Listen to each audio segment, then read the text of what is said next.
সবাই এখন গোসল করতে নামবে। দেখেন আমাদের নদীর পাড়ে বিষখালী নদী, সবাই এখন গোসল করতে নামতেছে। কি ভাই, কেমন অনুভূতি সবার? সেই ফিলিংস, এরকম ফিলিংস পাওয়া যাবে টাকা? যাক, সেই অনুভূতি। দেখেন ভিউগুলা দেখেন ভাই, অসাধারণ ভিউ। এই নদীতে গোসল করতে চাইলে আমার সাথে যোগাযোগ করবে।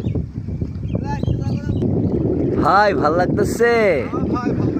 যাক, রাব্বির কেমন লাগতেছে?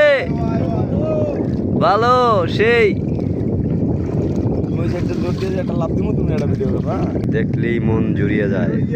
যেদিকে তাকাবেন খালি পানি আর সবুজ আকাশ নীল। আমি আপনাদের জিয়া জামাল ভাই। ভালো লাগলে একটা লাইক শেয়ার করবেন।